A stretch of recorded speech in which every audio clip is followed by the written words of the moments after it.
talk, girl talk. What's better than girl talk?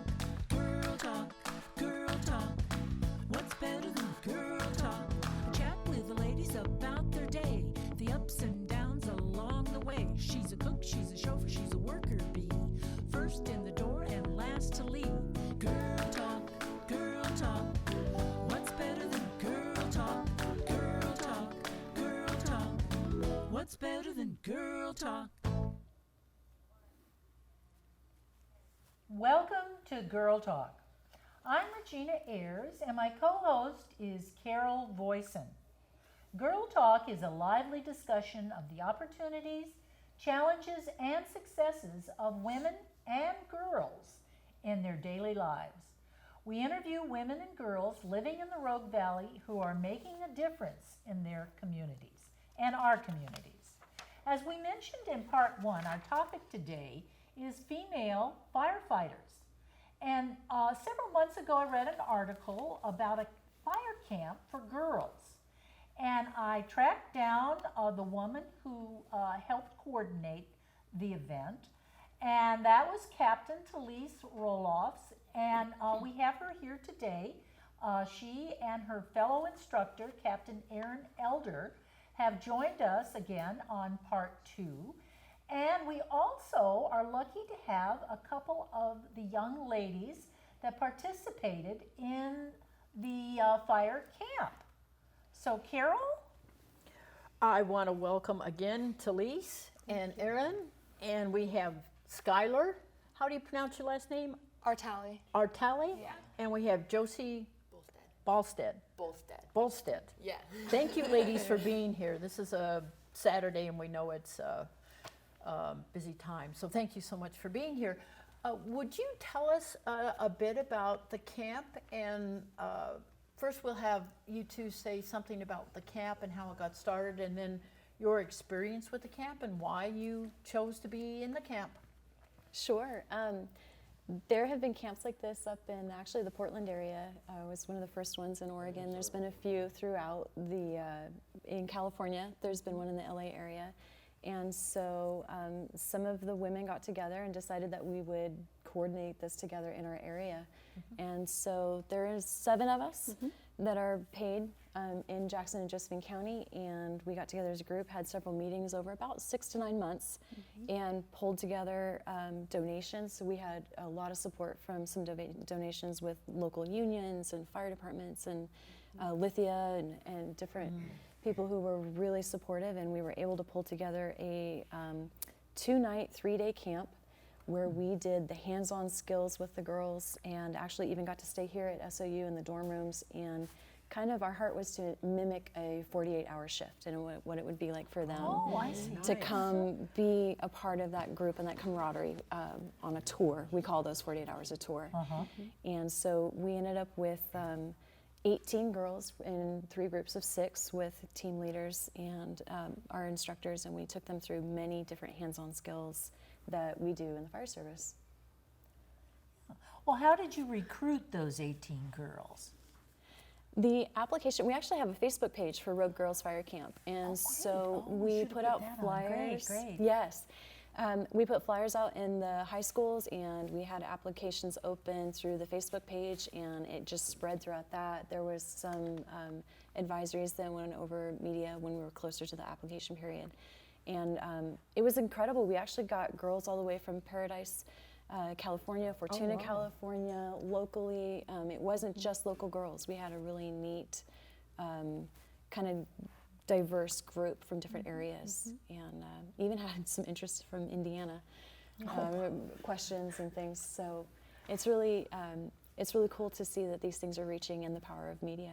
Yeah, in that social media really helps, especially with the younger people. Yes, you girls are on Instagram a lot. We do find an Instagram too. We've learned that you younger girls are on Instagram even more than Facebook. Oh, really? It's changed. Oh, yeah. Yes. I know. It's Instagram and Snapchat and Twitter. The younger Facebook generation. is for the old people. Because their parents are on Facebook. So, Skylar, why did you apply? I wanted to be a firefighter for so long, so when my mom told me about it, I was automatically super, super excited about it. And one of my teachers actually, she knew that I wanted to be a firefighter, and she was talking to me about it too. And I thought that it was going to be a great experience because the hands-on, I wanted to get the hands-on experience to make sure that it was something that I actually wanted to do. And going through the camp, it's definitely something that I'm looking forward to doing when I'm older. And I'm going to start the academy and the senior program next year with RCC and Station 3 out in White City. And so I'm super excited about that. But Very yeah. nice. Good. Will you be And doing that Josie- while you're finishing up high school? Yeah, I'll be doing the senior program next year while I'm finishing up high school. Oh, okay. And then hopefully get accepted in the academy and then go through that and then go from there, yeah. Great. Yeah, good. And Josie? For me, my dad's a captain at Fire District 5, and so I grew up. I've met him. Yeah, I grew up around the station, and so that already interested me and was a huge part of my life. And so when I heard about the camp, I thought it'd be a great experience to see more on what happens hands-on, which I never got to see when I'm just hanging out at the station. Also, I have so many interests. I wanted to narrow down something a little bit more than what I have, and so I thought this is a great opportunity to get the hands-on experience that I would not get normally. So it definitely helped me narrow down and decide what I want to do with my future. So did firefighting make the short list?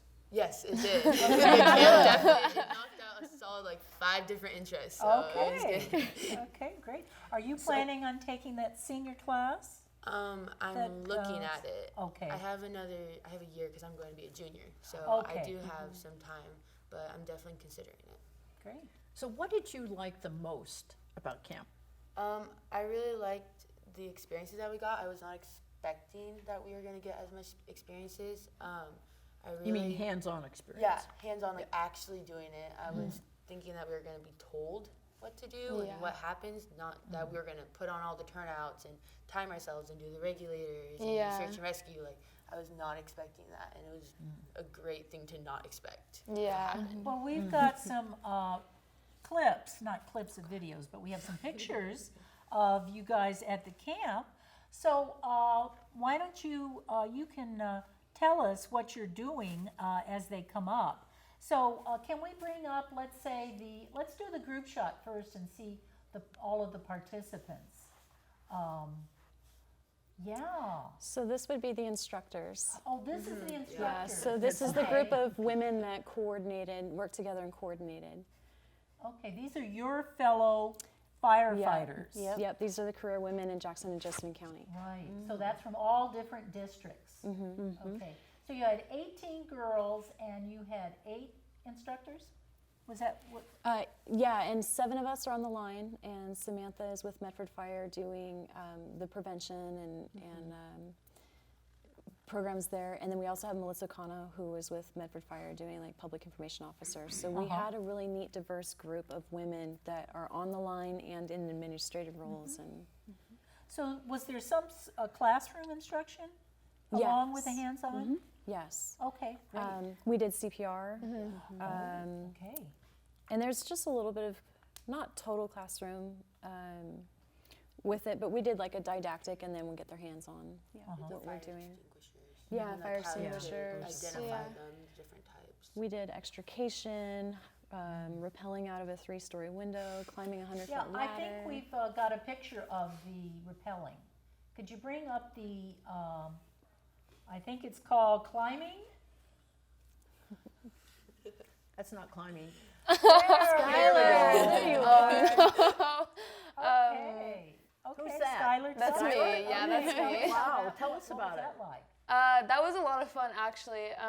We had to walk up to the 3rd story, and then we strapped into the harnesses at the bottom, and we were just practicing on the flat ground, getting the hang of loosening the rope and stuff like that. And then we got up to the top, and we had to climb up on the window, and we had to put our feet on it and lean all the way back and trust ourselves on the rope to let ourselves back, and then we just walked down it and stuff like that. That was a lot of fun. Was it scary? Yes and no. At some point, yeah. Yes and no. It was kind of scary having just to lean back and just trust yourself and trust the people that were holding you. Exactly. Yeah. It was slack, there was slack on the rope, Yeah. so you weren't feeling any tension. Yeah. And for me, I got pushed out the window. She pushed me out. pushed you out? She said, just go for it. Forcefully Just go for it. So Skylar brought up a good point. I mean, just in that one instance, she brought up trust, and that she was learning trust already just in that one scenario. Yeah. Mm-hmm. It's was important fun, for though. the And I was at the team. bottom to, well, I'd say catch you, but it was more be like squished by you. Yeah. And I got stuck at some point on the way down. I couldn't get myself to move. remember that. And so I was sitting there and I was like, okay, like, can I go now? It was funny. Yeah. What's it called when you try to get somebody out of a, let's say, a vehicle? Extrication. Extrication. I think we have a slide that's axe. There's an axe in this slide. I think you're trying to extricate. Is that what you're trying to do there, or something else? Yes. Is that you, Josie? Yeah. Okay, go for it.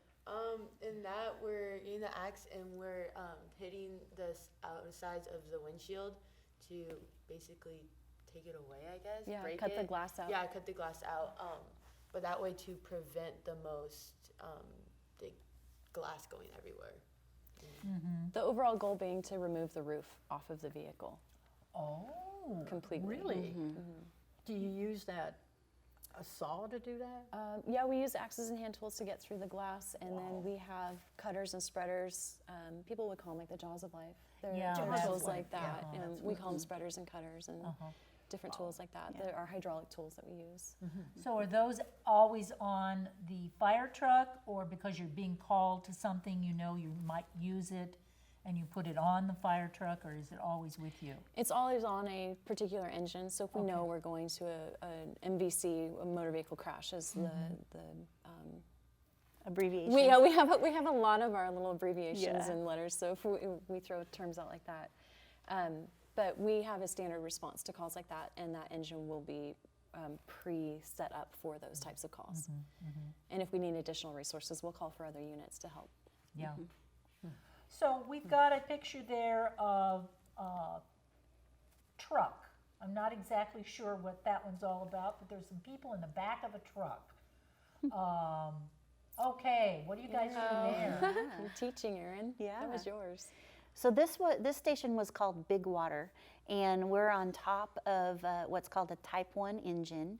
And so the girls were getting to see what it was like to flow large volumes of water from a hydrant. So we were hooked up to a fire hydrant, and then we were on top of the engine spraying water with that larger, we call it a deck gun. And so they got to move that around and tried to knock down some cones so they could practice with their accuracy, and just seeing how much water can flow through this pumper, essentially. Yeah. Are they difficult to handle, the Um, hoses? I thought it was kind of easy. There's like two knobs on it. There's one that you like twist and then one that you like turn. And each of them turns it either like sideways or up and down. Oh. And so as long as you like understand which way is which, it's kind of easy, yeah. It was fun though. So this one was an appliance that was mounted on the engine, so you didn't move you it didn't anywhere. have the individual. Yeah, you carry- didn't have to okay. hold it. But actually, pulling hose can be more challenging. Which you think, guys I did would do. think so. Did you do that? Yes. I Yeah, think yeah, we have we'll a hold those, picture yeah. of a polling hose. Oh no. That was us just practicing. We had to go through the tower actually, and go around like some like corners and stuff like that, practicing getting like the hoses around corners and stuff like that. And we had a partner that was feeding us hose through the door and stuff like that. And then we were just shooting the water, practicing moving the nozzle, making it go like straight or like out wide. Yeah. Yourself. Yeah, stuff like that, and trying to hold it because they're really, really heavy and there's a lot of power. Oh, really? Yeah.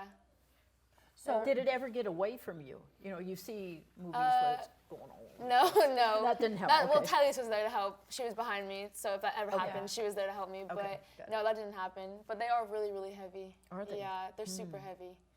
So do you have to have two people to hold that hose? No, one person can do it? Yeah, one person can.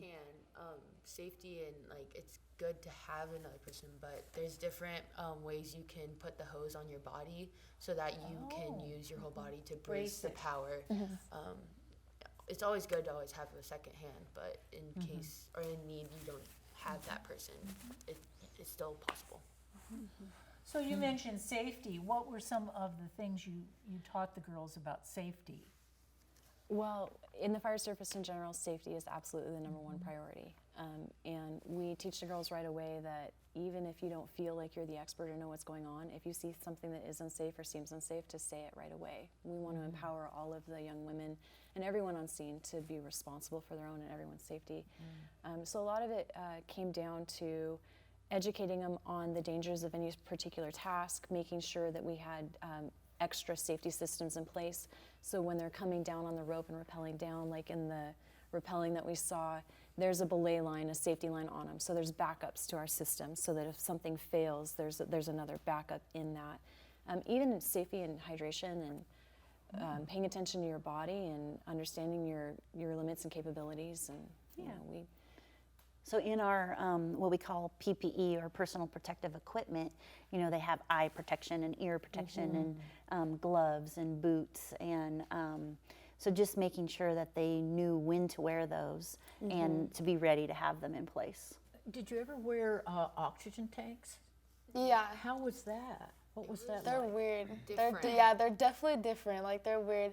Breathing into them was a lot different than I thought it was gonna be. I thought it was gonna be like really easy, but when you're like breathing out, I don't know, just it feels weird. Like, It's like when someone says, like, you don't pay attention to, like, you're actually breathing right now, but when someone brings awareness to it, you start thinking about it. Yeah. It's like that the whole time, and then we climbed up the 5 flights of stairs, and you're like, your cardio is going up, and so you need to breathe more, and like, it's a whole like mind trick trying to like, think about breathing, but trying to actually climb up the stairs at the same time. Yeah. Carrie, did you have it on your back? Yeah, we had the tanks The on our oxygen back. tanks? Yeah.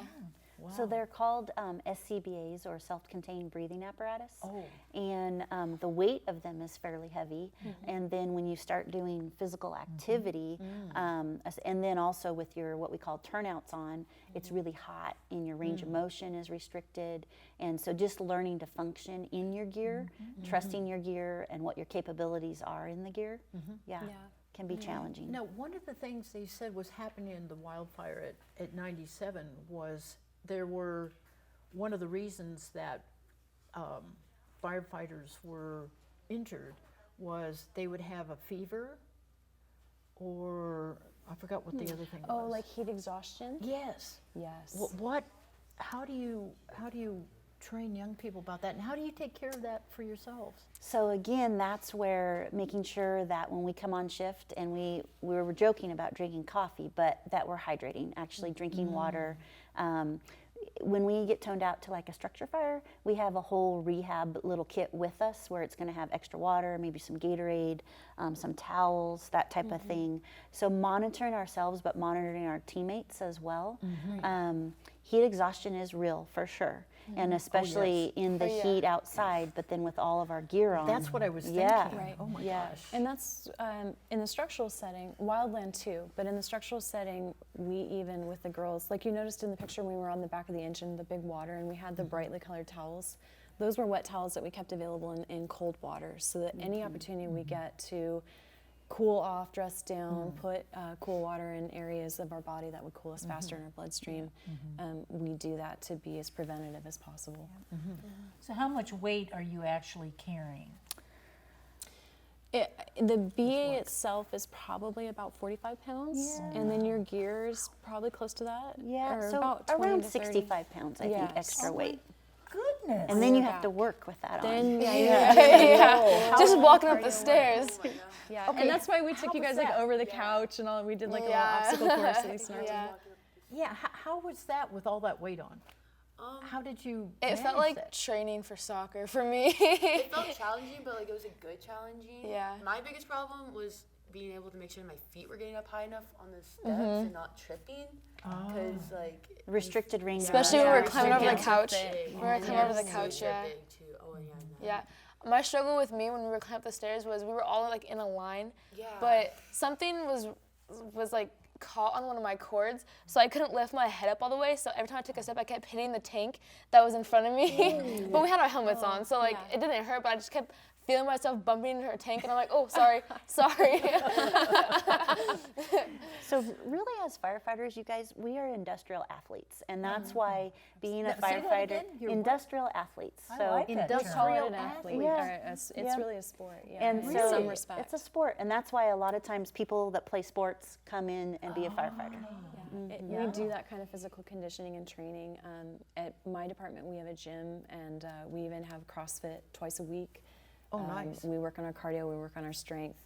And that's a lot of the safety and prevention as well, is making sure that we're physically prepared for it before we get into those situations. Do you have annual exams? I mean, physical exams? We do, yes, we do on hiring, and then we have physical, we call it a physical agility course. So depending on your level, EMT or whatever function you're in, there will be a physical course that's representative of the skills that you would need to do on scene. And we're required to do that annually and pass that. So do you have a custom uniform and custom equipment for your body type rather than getting a small, medium, or large? So it's We're going to be getting there. variable. I mean, I would love to have a total custom set of turnouts someday in my career, Okay. but I would say for the most part, I mean, you get measured and things like Okay. that, so Yes. things fit pretty well. They are actually now coming out with women's cuts in turnouts and Good. stuff. So they Great. do have like more of an hourglass cut, a little bit shorter waist. So those things are becoming available for us when they weren't so much when I first started. And so it's nice to see that we're coming around. Even uniform, Right. we just are sometimes challenging to fit. Yeah. Well, and But it everybody works. really is, you Yeah. know. Yeah. So, captains, I would like to ask you, what do you do about your own health care? And with the propensity of firefighters to have heart attacks and cancer, how do you take care of yourselves medically and physically? I mean, I think that's important for the young people to know too. That's really Yeah. serious. I would say, honestly, one of the challenges that I've been experiencing, as I say I'm now over 50, is learning what you're capable of throughout your career and how much more dedicated that you have to be. When I was in my 20s, I could do anything I wanted to do. And now when I'm in my 50s, I still need to be able to do all those things, but it takes a lot more dedication and work. And so just learning life of what it takes to move into your next generations, Right. you know. Yeah. Yeah. My dad, again, being just a role model for me as a volunteer and for a while a career firefighter as well, taught me an amazing work ethic, but taught me to at least always work smarter, not harder. Meaning, like, Yeah, I use your remember you head saying in these that. things. And so that's very true for us as women.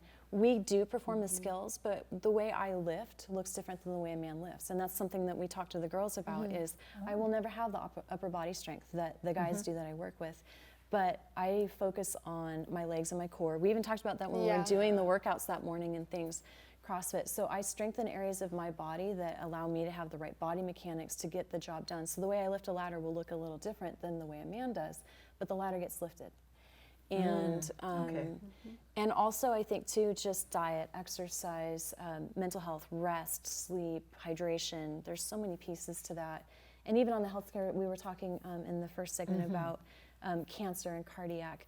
I'm 37. I started going through cancer screenings at 35 instead of 40 because we're more prone to cancer and different things. So we do preventative on that level as well. Oh, that's really good. So you mentioned training. So are they, now that there are more women coming into this career, are they modifying the training so that you're going to train a little bit differently than a man would train? So they have to accommodate that. I wouldn't say there's modifications. Honestly, we've just had to learn techniques to be able to do the same job. Okay, so you guys are think- changing. Right, and I think that's Yeah. a big reason why we want to do this as the women, because we've had to learn those bumps on our own, and we're finally banding together and realizing that we can hopefully reach out and kind of smooth that out for the women that follow us. Yep. You know, we love what we do, there's ways to do it, and to let other women know that you're more than capable of doing this. It's very possible. And you're a strong component of the team, Absolutely. you know, for our communities. Absolutely. Well, we talk about this a lot on Girl Talk is role models. And if you had never seen a female firefighter, I don't think that you would consider being a female firefighter Yeah, probably not. necessarily. I probably would. Well, Yeah, with your yeah. dad With is your dad, Yeah. right? My Yeah, dad, right. and there's maybe 2 female firefighters in the Uh-huh, district. but yeah. Not too big. Yeah. So the more women girls see doing this job, the more they're likely to consider it as a career opportunity. Right. So it's so Most important, definitely. yeah. Yeah.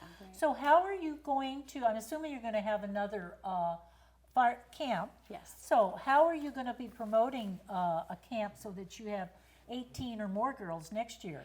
You know, we just recently had a meeting where we got to we got amazing feedback from the girls. So we were able to get 18 girls into the group, and at the end of the camp, we had them fill out I'd say kind of a survey.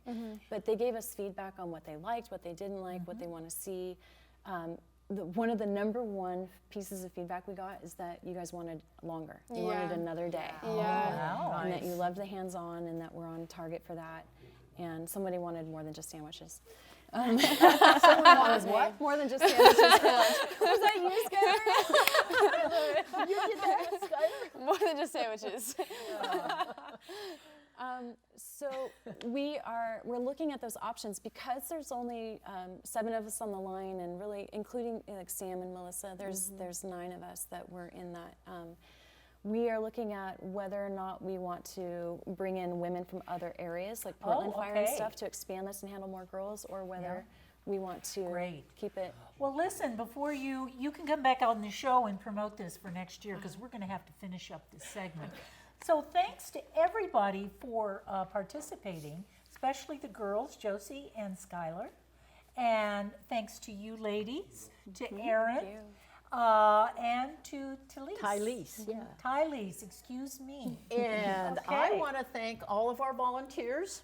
That would be Wanda, John, David, Gary, JC or Joe, and Nora. Thank you all. We wouldn't be able to have this program without our volunteers. So a big thank you to you all. And Girl Talk can be seen on Rogue Valley TV Channel 15 with Ashland HomeNet, or Channel 182 with Spectrum at 3 p.m. on Saturdays and 6:30 p.m. on Thursdays, or on demand at roguevalleytv.sou.edu. Just click on the public access at the top of the page and then search for Girl Talk. Girl Talk can also be heard live at noon on Sundays on KSKQ Community Radio at 89.5 FM in Ashland and 94.1 FM in Medford. We hope that you learned something new today and that you will join us again soon. Bye. Girl talk, girl talk. What's better than girl talk? Girl talk, girl talk. What's better than girl talk? Up before dawn, the coffee is gone. The kids are still sleeping, but not for long. Cook, she's a chauffeur, she's a worker bee. First in the door and last to leave.